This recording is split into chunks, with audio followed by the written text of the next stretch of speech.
Just quickly, if you enjoyed this video, please like and subscribe and hit the notification bell. I post a new Tom Brady video every day. Yeah, well, I just expect to go out there and play every week. So, I mean, it's football, so there's bumps and bruises, and it's a contact sport. We signed up for a contact sport. So, you get different bumps and bruises throughout the year, and, we'll just deal with it the best we can. With this one, I mean, do you have to do the same type of a taping regimen that you did with the knee, where it was like you're waking up in the morning and you're taping it, and then you're trying to tape it pre-practice, and sometimes you go into bed with it at night or flew home with it taped? Is it anything like that?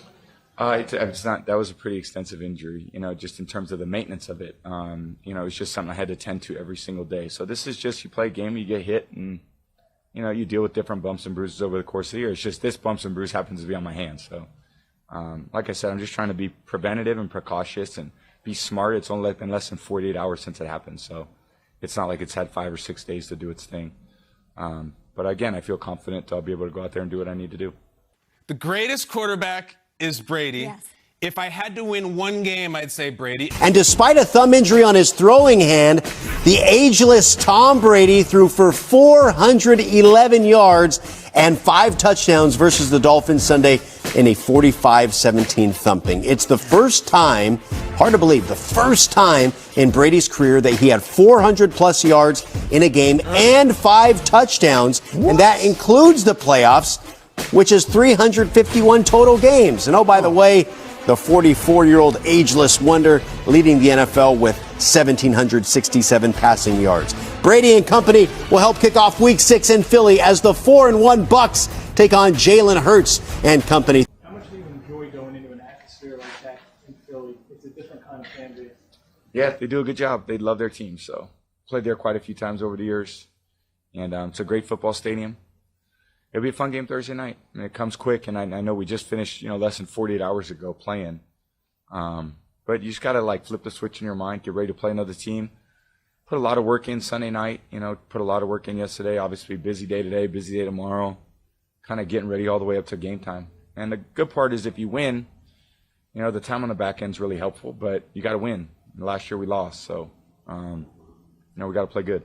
Hawk, we were talking about this one with a little bit of excitement as we head towards Thursday. What are you looking for in this game? I'm looking at Tom Brady. You talked about it. I mean, this is a guy who's coming off of a 400-yard passing day, 5 touchdown passes, the first of his career. Not only that, he's leading the league in passing, and he already has 15 touchdown passes. He's only thrown for more touchdown passes in his career of 22 years, one other time, more than that. That was in 2007, and he was the league MVP. And you got to feel like he still has a little bit in his system for the Philadelphia Eagles. Right. He's not over that Super Bowl win. He wants to beat them down mightily on national television. Do you get to watch any Super Bowl film this week? Nah. Nah, for what? I mean, it's a totally different offense. He's a great player, It's always a challenge when you're going against him. But, we got to know that there's 10 other guys on the field, too. That's got to do their job. And, for us, it's about us. It's not about them. No, they're a good football team. They just come off a win. We lost 3 games in a row. We just come off a win on Thursday night. So, I'm looking forward to it. Colin, what stands out to you most when you look at this Eagles defense? I know their front 4 is pretty strong. Yeah. What do you see? It's a really tough defense. They get a lot of pressure with those guys up front. They have one of the best D-lines in football. So they're doing some different things with their coverages. They got a talented group of players, no doubt. And I think they're kind of an ascending football team. And I think it's a team that, they're a very dangerous football team. Dangerous. They're very explosive on defense. FletcherCox, Hargraves are great players. Derek Barnett, I played against him. Great player. They got a lot of guys that can rush. They got a few little tricky blitzes in coverage. They really make you earn it. They don't give you anything. So it's a challenging game. Absolutely. Yeah, if only, Nick Foles could be there for him to beat. But unfortunately, he's not there. Or maybe fortunately, however you look at it. But I'm really looking to see what the Eagles have with Jalen Hurts. I think that, in this, the way that the league is currently constructed, we're expecting these second-year quarterbacks to go out there and play at an MVP level. And I'm not sure that that's completely fair to Jalen Hurts. I know he did not play exceptionally well on Sunday, but I think he's a really good quarterback. I thought coming out of Oklahoma, of course, by way of Alabama, that they had something there. They used a second-round pick on him. I think they need to show a little bit more patience. I mean, you talked about it. He's really 10 games into his starting career. Right. If any other quarterback had Not the even that career many. so far that he's had of 10 games or 9 games, whatever it is, we'd be like, oh, this guy is the next best thing. So you're right. I think he deserves a lot more praise than he's getting. What's the biggest thing you've learned on like how to take a short week, make the most out of it, get the rest you need, all that stuff? Yeah, last year we lost in a short week, so it's kind of disappointing, you have these weeks and you put a lot into them in a really short period of time like we have. It's already Tuesday morning at 10:45, and we've got a lot of things installed. We're normally, you still have another 24 hours before you put anything in. We basically have everything in for the game at this point, so it's like a cramming for an exam. You just got to kind of put everything else to the side and then just focus on the game. How's your hand feeling, and how much have you had a chance to actually test it? I know Coach Arian said that if you guys had had like a full practice Monday, that you probably would have been limited throwing. Yeah. I mean, I think it's a little bit sore, but I'd expect it to be. But I think I should be fine for Thursday. I know that you had like this grueling tape regimen with your knee. Yeah. You detailed that with us. I see that your hand's taped today. Yeah. What's that regimen like for you to, try to get the swelling down so that you can find as much comfort as you can to play? Yeah, this is pretty simple, this tape job. The knee is a lot tougher. But it's just, it feels like it should be fine. I don't anticipate having a problem. I mean, I have to go with the GOAT. I have to go with Tom Brady. Okay. Whether I need time for one game or I need time just this season, I'm going with him. And a lot of that, too, is predicated on the weapons and this offense and how comfortable Tom looks. And so for me, I'm not just taking the quarterback. I'm taking this offense because he's a part of this offense. And I mean, you watch what Tom Brady's doing right now at this age, and I mean, that offense in Tampa, all those weapons, the number one receivers out there. You got 3 number one receivers when Gronk gets back in the fold. The rest of those tight ends, O.J. Howard, Cameron Brate. A fantastic beat writer that covers the Buccaneers, Greg Auman, tweeted that Tom Brady led this team with 44 or more points for the 6th time in his career in 25 games. In 44-year history before Tom Brady got there, Buccaneers only done it 6 times. I know a lot of times in the middle of a game you can kind of push through a lot of things with adrenaline. How aware were you of the thumb of your hand? How much do you have to adjust to things in the second half? It didn't really show up in how you played. Yeah, I was aware of it. I mean, look, a quarterback's right hand is important at the end of the day, so it's not like it's your left hand. If it was my left hand, I wouldn't think 2 seconds about it. But, the fact that it's your throwing hand, I mean, there's not many things that are that important to a quarterback other than probably your right shoulder and your right elbow and your right hand. So anytime, you get banged on one of those, it could be an issue. But like I said, I think there's no serious injury at all. So it's just more of, discomfort. But I think that should be gone here next day or two. Second quarter that you suffered it? Yep. Early? Like 2:23, something like that? Or? Yep. You guys are on it. It's your job.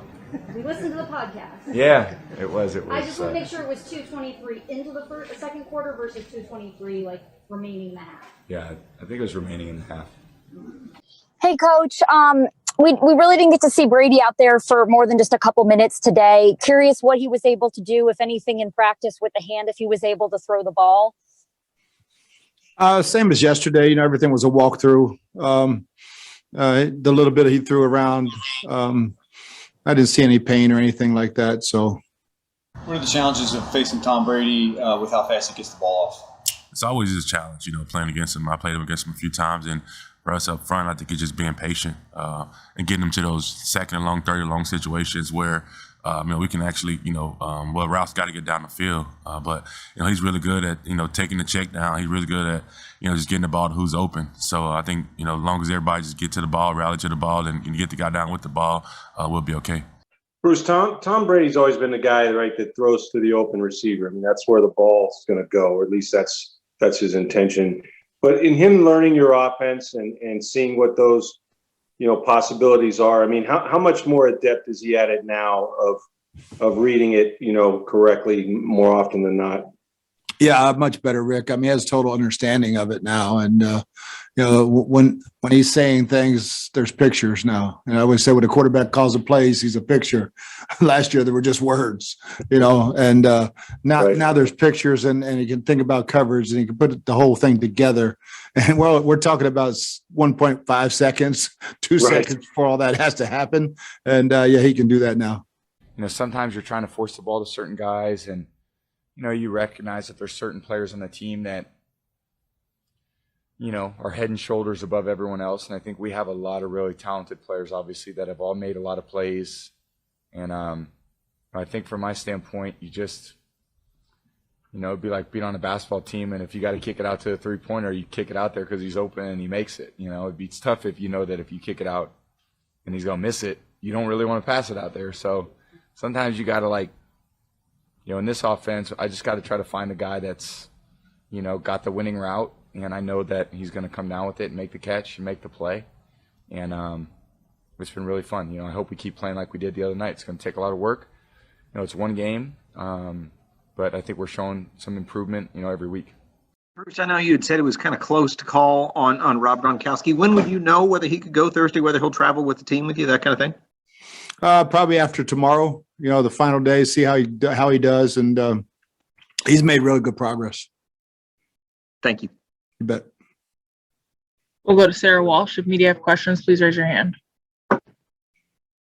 Hey, Bruce, the concussion protocol, just remind me with Antoine, is that something he would have to pass before he gets on the plane, or is that something you can test in Philly? Can he still get cleared in Philly? I just didn't know if he has to clear it before you guys leave or how that works.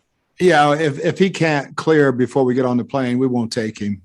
There's no need flying and doing all those things. So if he can't go, we'll rule him out. That's it for this video. I post a new Tom Brady video every day, so please like and subscribe. That way you'll always have a new Tom Brady video to watch every single day. Thanks for watching.